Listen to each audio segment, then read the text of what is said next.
자, 오늘 이 말씀은요,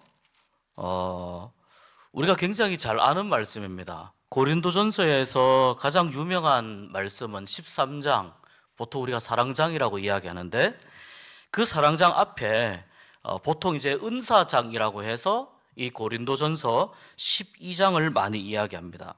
제가 오늘 말씀을 쭉 준비하면서 이 말씀을 몇 번 읽어보니까 이 말씀이 한 가지는 은사에 관한 부분이 있고 또 한 가지는 뭐냐면 교회의 질서에 관한 부분이 동시에 이 말씀 가운데 담겨져 있는 것을 제가 보게 되었습니다.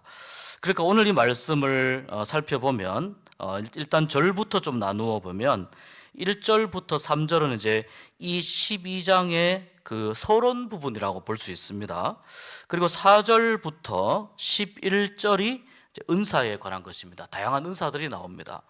물론 이 여기에 기록되지 않은 것 중에도 성령님께서 주시는 은사들이 있습니다. 그런데 바울은 아마도 고린도 교회를 기준으로 해서 또 당시에 여러 그 대표적인 은사들을 이렇게 나열하고 있는 것 같습니다. 그리고 12절부터 31절 이 마지막 절까지 쭉 보시면은 사실은 교회에 관해서 이야기를 하고 있는 것입니다. 교회는 한 몸이다.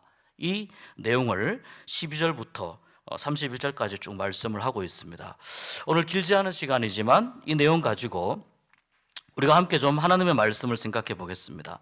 자, 고린도 교회에 대해서 우리가 먼저 좀 알아야 되는데, 고린도 교회는 제가 몇 번 말씀드린 대로 그 철학적으로 문화적으로는 헬라 문화권이라고 말씀을 드렸어요. 아가야 지방의 이 고린도 유럽이지만 그러나 이 로마와 헬라 문화의 영향을 많이 받고 있는 곳이 고린도 교회였습니다. 헬라 문화이다 보니까 여러분 우리가 아는 것처럼 그 그리스 로마 신화가 있지 않습니까? 그리스 로마 신화에 보면 뭐 제우스라든지 포세이돈이라든지 뭐 아르테미스라든지 이런 다양한 신들이 이제 거기 많이 나옵니다. 이 신들을 좀 인간적인 모습으로 그렇게 묘사를 하고 형상화를 해서 다양한 신들의 모습이 나오는데, 이 고린도 도시가 어떤 곳이냐면 그런 로마 신화의 그리스 로마 신화에서 나오는 이러한 다양한 그 신들을 섬기는 신전들이 굉장히 많던 도시입니다. 그리고 쉽게 말하자면 우상 숭배가 아주 만연했던 활발했던 그런 도시라고 볼 수 있습니다. 그러고 보니까 뭐 여러 다양한 신들이 있는데 문제는 이제 이 우상 숭배가 자연스럽게 사탄 숭배와 또 연결이 된다는 것이고, 또 한 가지는 이 우상 숭배 주위의 그 신전들을 섬기는 많은 사람들이 성적인 타락과 연결이 되어 있는 그런 사회적인 구조와 이 문화를 가지고 있었습니다. 고린도는 굉장히 큰 도시이고 상업이 아주 발달한 도시입니다. 우리 그 세계 3대 운하가 있는데 그 중에 한 운하가 이 고린도 운하입니다. 그러니까 이게 굉장히 오래전부터 고린도 운하의 필요성을 느낄 만큼 고린도가 굉장히 상업적으로 발달했고, 어떻게 하면 말하자면 좀 운임을 줄이고 물건을 빨리 운송하고 사람을 빨리 이동시킬 수 있을까? 이제 이러한 고민을 하면서 그 고린도 운하에 관한 이야기가 아주 오래전부터 이어져 내려왔었습니다.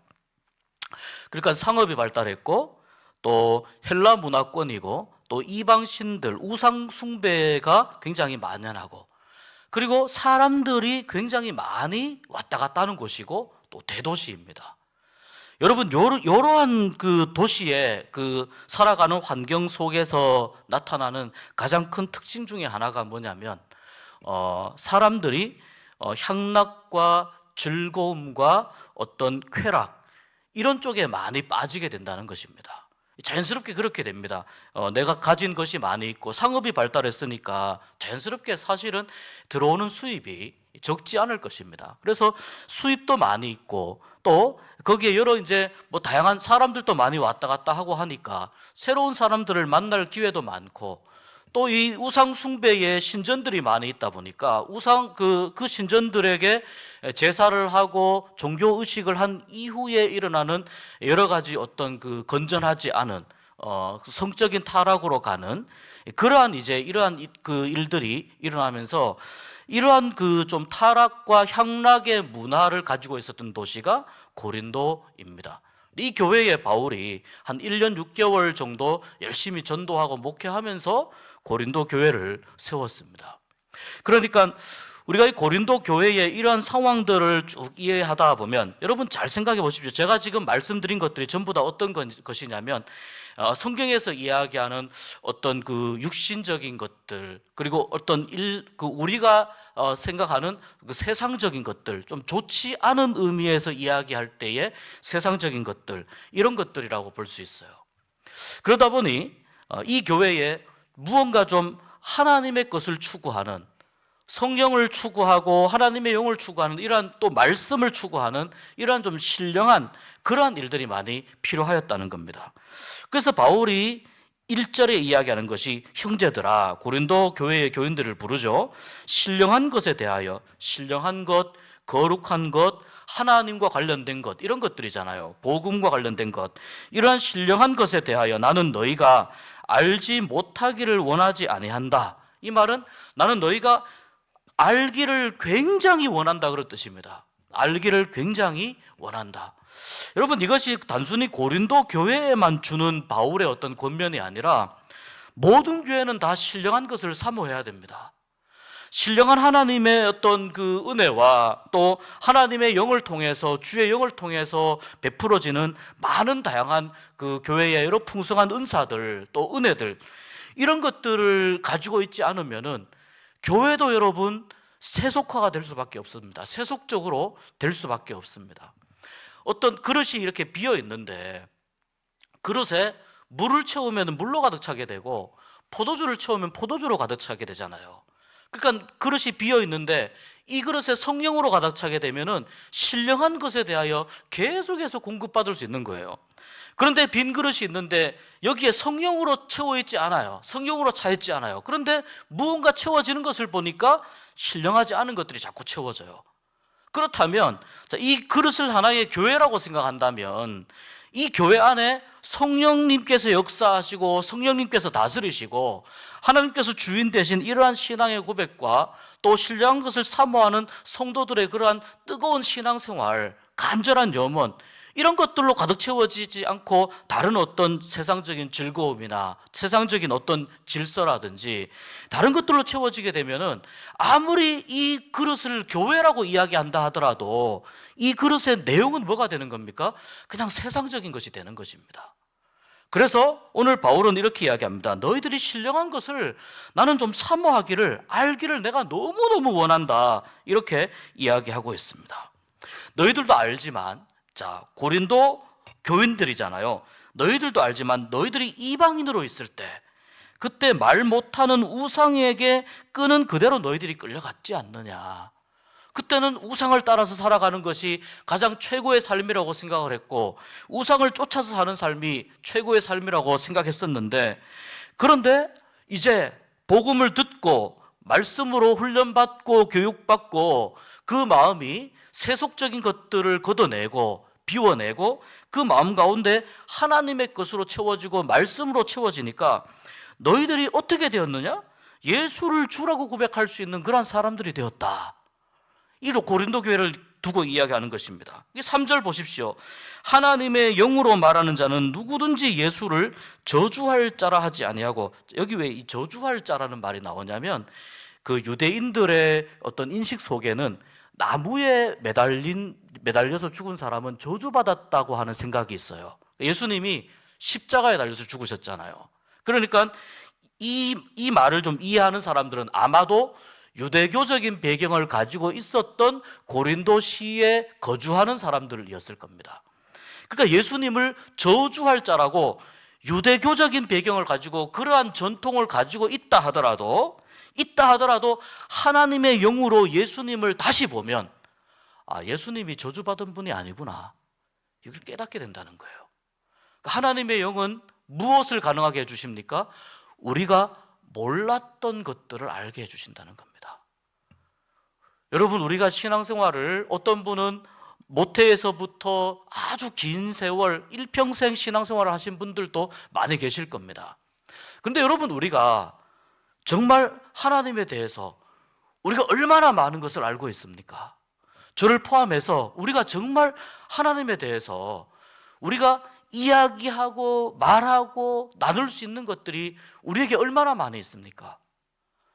사실 우리가 아무리 애쓰고 노력한다 하더라도 장님 코끼리 만지기하고 비슷한 거예요. 어떤 장님은 시각장애인이죠. 장님이라고 하면 안 되죠.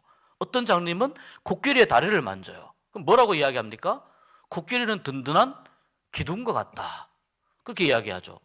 어떤 시각장애인은 코끼리의 배를 만집니다. 이 배를 만지니까 뭔가 이렇게 그 벽 같은 게 느껴져요. 이렇게 널찍한 벽 같은 게, 코끼리는 벽이다. 근데 어떤 시각장애인은 코끼리의 뒤로 가서 만졌는데 뭘 만졌냐? 코끼리의 꼬리를 만지고 있는 거예요. 코끼리는 길다란 뱀과 같다. 그렇게 이야기하는 거예요. 어느 누구도 코끼리를 온전하게 묘사할 수 있는 사람은 없는 거예요. 어느 누구도 코끼리를 온전하게 묘사하지 못하는 거예요.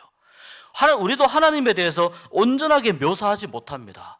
그러나 여러분, 우리가 계속 신앙생활을 하면서 우리가 사모하고 추구해야 할 것들이 뭐냐면 바로 우리가 모르는 하나님에 대해서, 내가 알지 못하는 하나님의 은혜에 대해서, 내가 경험하지 못한 하나님의 은혜에 대해서 계속해서 사모할 때에 하나님께서 우리에게 성령으로 감동하여 주시면은 그러한 부분들을 알게 될 줄 믿습니다. 이것이 여러분 신앙의 하나의 신비라고 볼 수 있습니다. 내가 모르는 것에 대해서는 이해하기 어렵습니다. 영적인 세계를 경험해 보시면은 이 영적인 세계가 얼마나 신비하고 오묘한 것인지 그것을 알게 됩니다.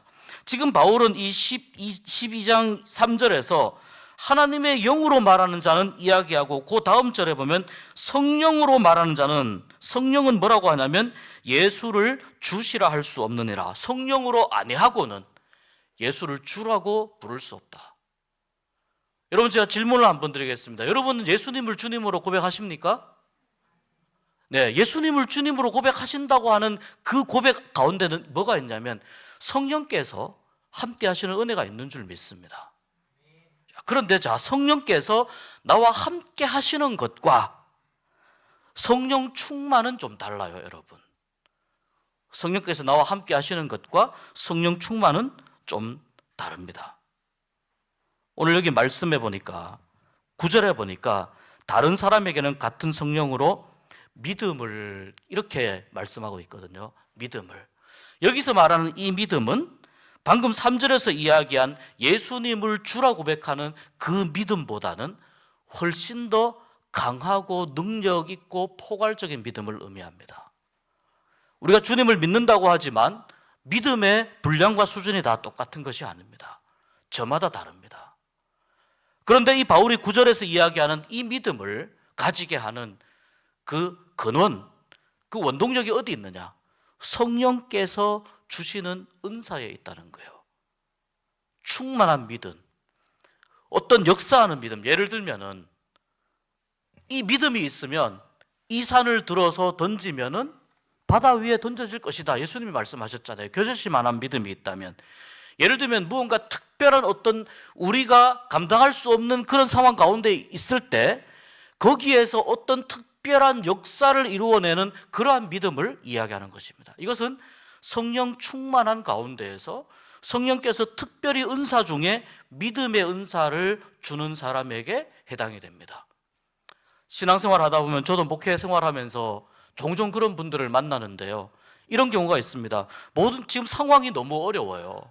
지금 팀워크도 안 맞고 일도 잘 안 되고 또 무슨 계획대로 진행도 잘 되지 않아요. 그래서 모든 어떤 일을 준비하는 분들이 전부 다 마음이 다 다운되어 있어요. 왜냐하면 이 상황이 제대로 잘 진행이 안 되면 실망이 되잖아요. 그러니까 마음이 자꾸 다운되고 자꾸 실망이 되고 그러는 거예요. 근데 그런 중에 꼭 한두 분 이런 분이 있어요. 여러분, 우리가 이렇게 실망하고 낙심하고 이러면 안 됩니다.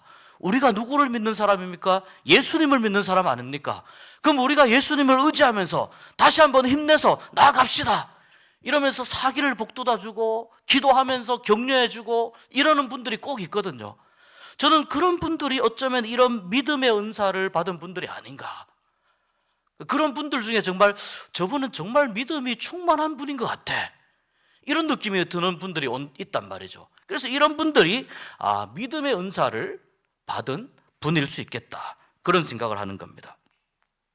여러분, 우리 마음에는 다 성령께서 계십니다. 그러나 우리가 더 큰 영적인 세계를 우리가 발견하고 깨닫고 또 누리고, 우리가 더 큰 성령의 은혜를 누리기 위해서는 우리 모두가 더 성령의 충만함을 사모하는 그러한 우리 마음 가운데 믿음의 열정이 우리 가운데 있기를 간절히 소망합니다.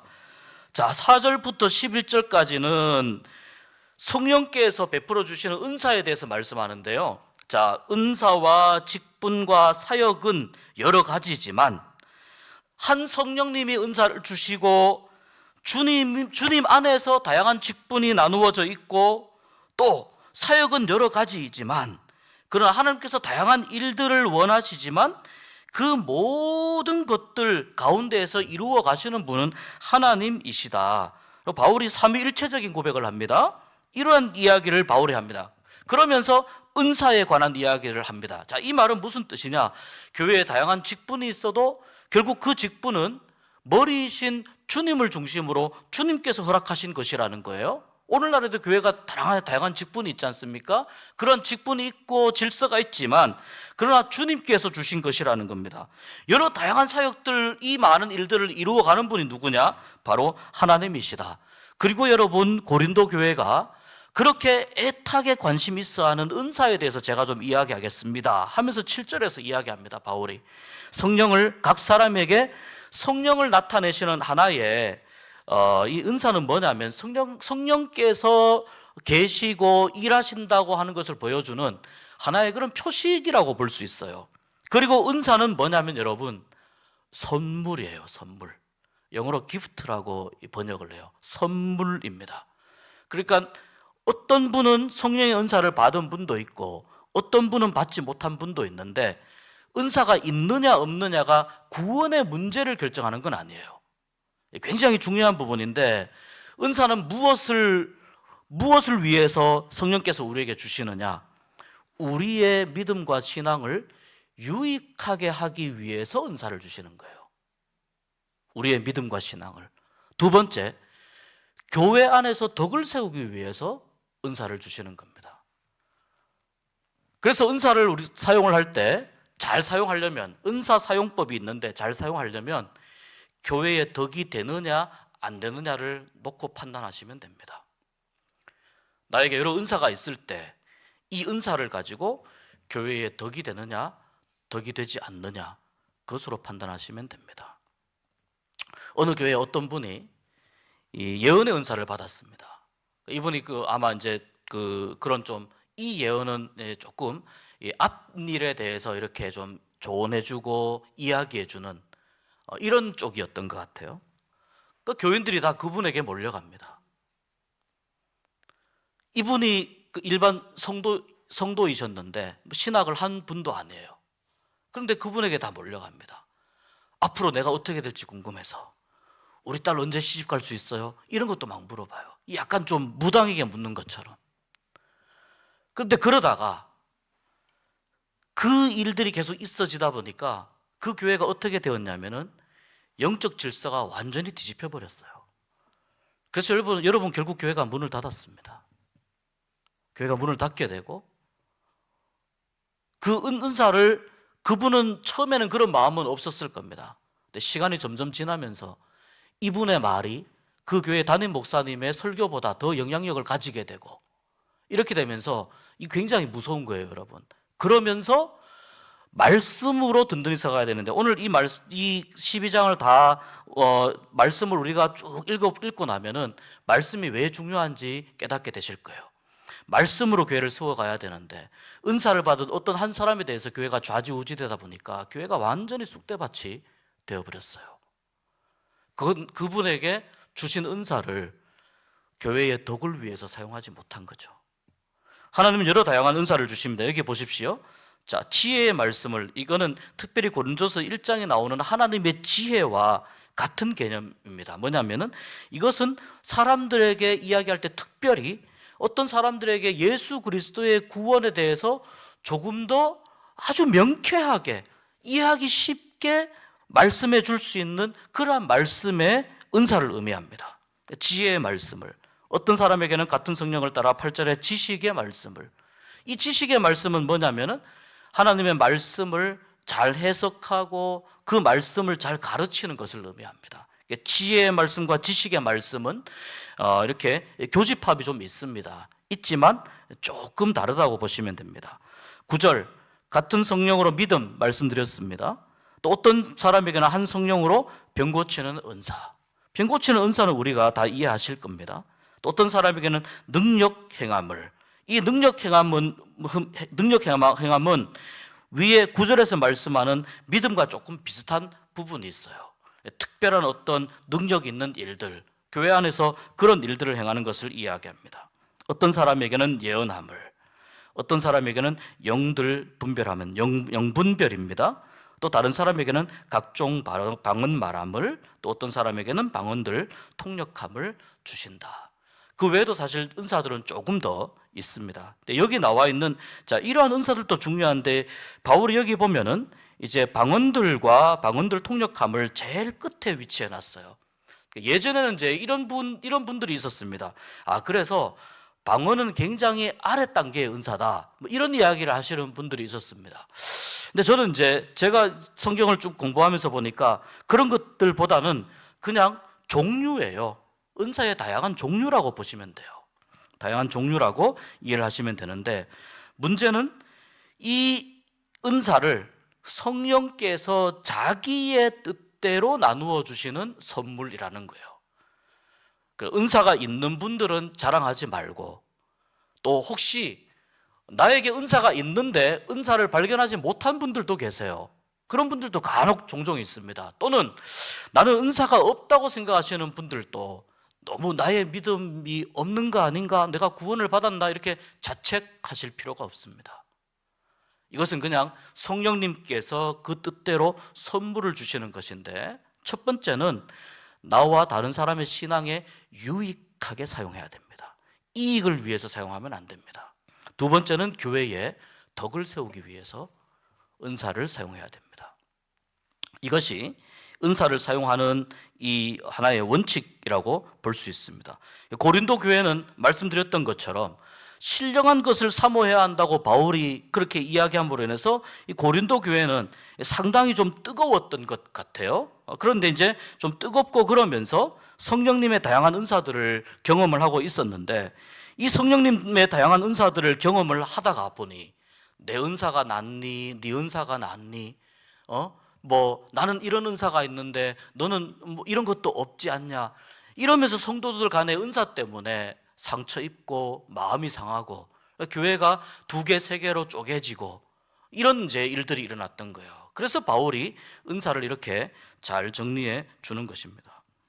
이렇게 은사에 대해서 바울이 성령의 하시는 일 중에 은사를 주시는 부분에 대해서 정리를 했고, 12절부터 31절은 교회론이라고 볼 수 있습니다. 핵심은 이것입니다. 머리는 그리스도이십니다. 그리고 우리 모두는 화려한 사람이나 덜 화려한 사람이나 많이 아는 사람이나 모르는 사람이나 또 오래 믿었던 분이나 오래 믿지 못했던 분이나 초신자나 우리 교회 막 오신 분이나 모두가 다 뭐냐면은 머리이신 예수님을 중심으로 하는 다 연결된 몸이라는 거예요. 모두가 다 몸이라는 거예요. 발이 자기가 좀 마음에 안 들어서 나는 손이 되고 싶은데 나는 손이 아니니까, 나는 발이니까 떨어져 나갈 거야, 그렇게 한다고 해서 떨어져 나가는 것이 아니라는 겁니다. 귀도 마찬가지예요. 나는 눈이 아니니 몸에 나는 붙지 않아, 나는 몸에서 떨어져 나갈 거야, 그런다고 떨어져 나가는 것이 아니라는 겁니다. 또 몸의 이 어떤 여러 기능들 중에 그런 게 있잖아요. 마라톤을 열심히 했는데 마라톤을 해서 금메달을 땄어요. 근데 마라톤을 할 때 제일 열심히 활동하는 부위가 발이지 않습니까?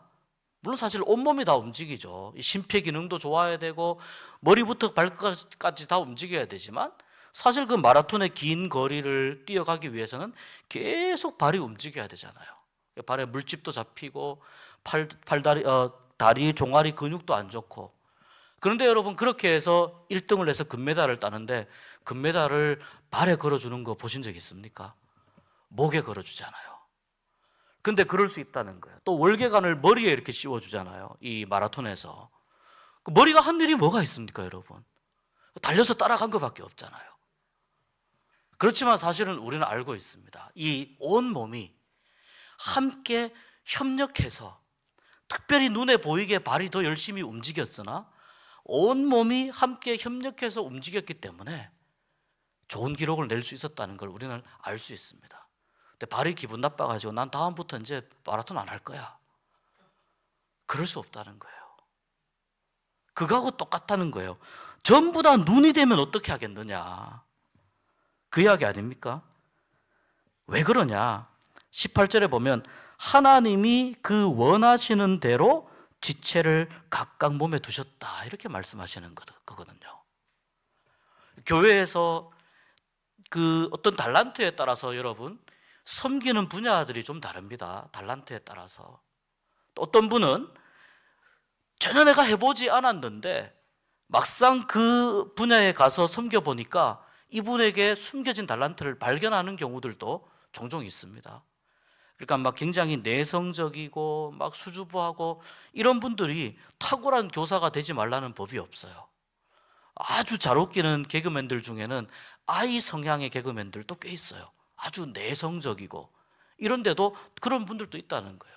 그러니까 뭐냐면 숨겨진 달란트를 발견을 하는 거거든요. 그런데 여러분, 자, 각 교회 각 자리에서 어떤 자리에서 섬기든지 간에 그 섬김의 모습을 보면서 모두가 다 하나님께 영광을 돌리기 위해서 섬긴다면 교회에 아무 문제 없습니다.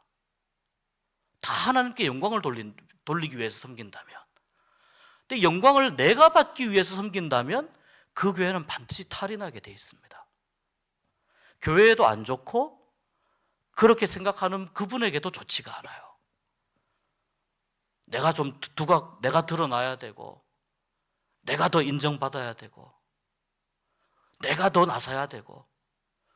하나님은 각자의 달란트와 또 은사에 따라서 18절에 보면 하나님이 그 원하시는 대로 지체를 각각 몸에 두셨다, 이렇게 말씀하잖아요. 하나님이 원하시는 대로 발은 여기에다가 붙이고, 손은 여기에다 붙이고, 몸통과 머리를 연결하는 목도 이렇게 만들어 주시고, 귀도 여기에다 붙이고. 귀가 여기에 있었으면 얼마나 웃길 뻔했습니까, 여러분? 그러니까 하나님께서 우리가 하나님의 형상을 따라서 하나님의 뜻대로 이렇게 각자의 자리에 우리가 섬기는 거거든요. 그러면 그 섬기는 모습과 섬기는 자리가 어떻든지 간에 그것을 통해서 다 하나님의 영광 받으시는 줄 믿습니다. 그러나 여러분, 내가 어떤 섬김을 하든지 좀 드러나는 자리에 있는 분들도 있고 드러나지 못하는 자리에 있는 분들도 있거든요. 그러나 나는 하나님의 영광을 위해서 섬긴다, 이런 마음으로 하면 그 섬김에 은혜가 차고 넘치게 될 줄 믿습니다. 이것이 이 섬김의 하나의 원리입니다. 이런 내용들이 지금 쭉 이어집니다. 그러니까 모든 25절 우리가 한번 보겠습니다. 25절 보면 몸 가운데서 분쟁이 없고 오직 여러 지체가 서로 같이 돌보게 하셨느니라. 발의 자리에 있는 분이 때로는 눈의 자리에 있는 분을 돌볼 수도 있어요. 손의 자리에 있는 분이 때로는 귀의 자리에 있는 분을 돌볼 수도 있어요. 서로 돌보게 하신다는 거예요. 서로. 누구는 돌보는 자리에만 있고 누구는 돌봄을 받는 자리에만 있고, 그렇지 않습니다, 여러분. 믿음이 성장하고 신앙이 성장하고 신앙의 원리와 믿음의 원리, 은혜를 더 깨닫고 알아가게 될 때 조금씩 그 믿음의 분량에 따라서 섬김을 받는 위치에서 섬기는 자리로 나가게 되는 것이 신앙 성장의 하나의 과정이고 방향입니다. 서로 같이 돌보는 교회가 되어야 됩니다. 직분이나 이런 것들 떠나서 함께 돌보는 우리 교회가 될 수 있었으면 좋겠습니다. 26절에 보면 이렇게 말씀하죠. 한 지체가 만일 고통을 받으면 모든 지체가 함께 고통을 받고 한 지체가 영광을 얻으면 모든 지체가 함께 즐거워하느니라. 내가 90%까지 다 해놨는데 저 사람이 숟가락 얹었는데 박수는 저 사람이 받았어. 이럴 수 있어요. 마음에 상처가 될 때도 있어요. 아플 때도 있어요. 근데 여러분, 내가 그렇게 열심히 다른 사람이 보지 않는 그런 자리에서 열심히 섬기고 애썼다는 걸 사람들 중에는 모르는 사람들이 너무 많아요. 근데 하나님이 모르시겠습니까? 사람은 여러분, 아무리 본다 하더라도 똑같은 상황을 보더라도 서로 다르게 이야기하는 게 사람이에요. 똑같은 상황을 보더라도. 그런데 보이지 않는 데서 열심히 섬긴 걸 무슨 수로 할 수 있습니까? CCTV를 설치해서 녹화한 것도 아닌데 녹화했다고 한들 그거 다 찾아가지고 이분은 2시간 30분, 이분은 5시간 50분 이렇게 기록을 할 겁니까? 하나님이 귀하게 보시는 섬김은 다른 거예요. 그래서 여러분, 저는 우리가 이런 모습으로 우리가 신앙생활을 했으면 좋겠습니다. 하나님께 우리가 좀 잘 보이기 위해서 섬겼으면 좋겠습니다. 다른 사람에게 좋은 말 듣고 인정받기 위해서가 아니라 하나님께 잘 보이기 위해서 섬기는 그러한 조금 더 지금보다는 한 단계 정도 더 성장한 믿음, 이러한 믿음으로 우리가 하나님이 맡겨주신 일들을 잘 감당했으면 좋겠습니다. 자, 우리 28절에서 31절에 보면, 여기 보면 하나님이 교회 중에 며칠 세우셨어요. 교회의 좀 질서를 이야기하는데요. 첫째는 사도요. 이 사도는 일종의 말하자면 한시적인 직분입니다. 예수님께서 그 공생애를 하실 때 그때 예수님과 함께 그 생활했던 12명의 제자들을 보통 이제 대표적인 사도라고 하고, 그 외에 예를 들어 바나바라든지 바울이라든지 이런 사도급의, 또 예수님의 뭐 동생 야고보라든지 이런 사도급의 초대교회를 세우는 데 있어서 큰 사명을 감당했던 그분들을 이제 보통 사도라고 하고, 오늘날은 우리가 이제 사도라고 하는 건 없죠. 그리고 이제 여기서 말하는 두 번째는 선지자를 세우셨어요. 그러니까 이 고린도 교회에 편지할 때는 사도가 있었다는 거죠. 바울이 편지했으니까. 둘째는 선지자요. 이 선지자는 뭐냐면은 대언자라고 보시면 돼요. 대언자. 말씀을 선포하는 대언자라고 보시면 돼요. 그 다음에 교사는 뭡니까? 말씀을 잘 가르쳐 주는 사람. 말씀을 가르치고 잘 설명해 주고 이해할 수 있도록 해주는 사람. 단순하게 교회 학교에서 봉사하는 분들만 교사가 아니라, 예를 들면 구역장도 교사가 될 수 있는 거예요. 또 예를 들면은 우리가 바나바 사역을 하지 않습니까? 처음 오신 분들과 이제 4주씩 이렇게 하는데, 그 바나바도 하나의 교사의 역할을 하는 것입니다. 또 직분을 맡은 분들도 교사라고 볼 수 있습니다. 그분들에게 하나님이 맡겨주신 책임이 뭐냐면 이러한 말씀의 해석과 설명이 필요한 사람들에게 설명해주고 말씀을 같이 나누어주고 하는 이러한 것들을 의미합니다. 그리고 보십시오. 사도, 선지자, 교사, 그리고 그 다음은 능력 행하는 자. 여기 능력 행하는 자는 10절의 능력 행함과 같은 의미입니다. 그 다음은 병 고치는 은사, 그 다음은 서로 돕는 것. 이 서로 돕는 것에 어떤 하나의 그 뭐라고 하냐면 직분 같은 것을 세우셨다는 거예요. 서로 도와주고 서로 섬겨주고, 그리고 다스리는 것. 다스리는 것은 뭐냐면 이렇게 조정하는 것이라고 볼 수 있습니다. 그리고 마지막에 각종 방언을 말하는 것. 여기 보면 자, 전부 다 사도 할래? 아니면 선지자 할래? 교사 할래? 다 능력 행하는 자 할래? 전부 이런 은사들을 할래? 아니다. 하나님의 뜻대로 이러한 직분을 세우셨고 거기에 맞는 달란트와 은사를 주셔서 교회를 섬기게 하셨다. 근데 여기 보면 자, 사도와 선지자와 교사까지가 한 묶음이고 28절에요. 그 다음에 능력 행하는 자, 병 고치는 은사, 서로 돕는 것, 다스리는 것, 각종 방언이 한 묶음입니다. 어떤 차이냐면 자, 위에는 주로 사도, 선지자, 교사는 주로 말씀과 관련된 사역입니다. 말씀을 가르치고 말씀을 선포하고 이런 사역입니다. 밑에 능력부터 각종 방언은 주로 성령께서 주신 이 은사와 관련이 됩니다. 밑에는 성령의 어떤 그 활동하심과 관련이 되어 있습니다. 여러분, 이거를 요 28절의 요 구조를 우리가 잘 이해를 해야 되는데, 무슨 뜻이냐면 교회는 무엇을 기반으로 해서 세워지냐면 말씀을 기반으로 해서 세워진다는 거예요. 그래서 말씀을 다루는 사역을 앞에 바울이 먼저 이야기한 것입니다. 그리고 성령의 여러 다양한 은사들은 말씀을 바탕으로 한 그 신앙관 위에, 그 신앙의 체계 위에 여러 다양한 선물로 주신 성령의 은사를 활발하게 사용하게 되면 그러한 교회는 견고하게 세워져 갈 것이다. 이것이 뒤바뀌면 곤란합니다. 제가 아까 말씀드린 그런 사례와 비슷하게 됩니다. 그래서 제가 우리 교회에서 말씀드리는 게 있잖아요. 우리의 신앙생활의 가장 기본은 뭐냐면 말씀과 기도입니다.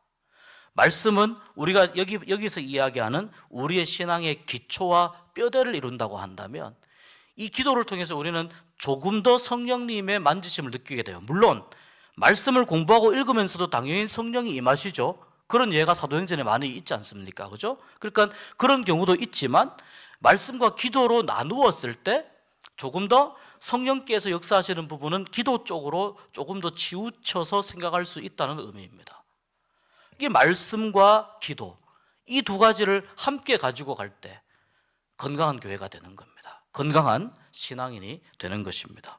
오늘 바울은 이 12장의 말씀 가운데에서 고린도 교회가 이제는 좀 분쟁을 그치고 이제는 내가 잘났다, 네가 잘났다 이런 이야기들 이제는 좀 멈추고 그만하고 서로 간의 은사 때문에 이렇게 서로 간에 상처 주고 하는 것들 내려놓고 이제는 고린도 교회가 주님을 머리로 하는 건강한 지체들로 구성된 건강한 교회가 되기를 바라는 마음에서 이 바울이 고린도전서 12장의 말씀을 이야기하고 있습니다. 우리가 이 말씀을 잘 기억을 하면서 나도 건강한 신앙인이 되기를 원합니다. 말씀도 중요하고 기도도 중요합니다. 다 중요합니다. 그러나 질서 있게 말씀을 중심으로 또 기도 생활에 매진하면서 우리의 신앙을 잘 세워나가는 것, 이것이 오늘 이 말씀 가운데에서 우리의 신앙을 세워가고 교회를 세워가는 그 핵심적인 내용이라고 볼 수 있습니다. 여러분, 오늘 이 말씀을 생각하면서 우리 같이 좀 기도했으면 좋겠습니다. 오늘 말씀 기억하면서 깨달은 것들 또 실천할 수 있도록 인도하여 주시고 오늘 이 말씀을 통해서 하나님, 내가 조금 더 건강한 신앙인으로 내가 세워지게 하시고 내가 건강하고 또 정말 하나님 보시기에 하나님 기쁘시게 하는 그러한 신앙을 가지게 하시고 우리 교회도 건강한 신앙, 건강한 교회 되게 하시고 또 하나님 보시기에 기쁨이 되는 그러한 바울이 역설한 이러한 교회가 될 수 있도록 인도하여 주십시오. 이렇게 함께 기도하고 오늘 수요신앙 아카데미 마치겠습니다.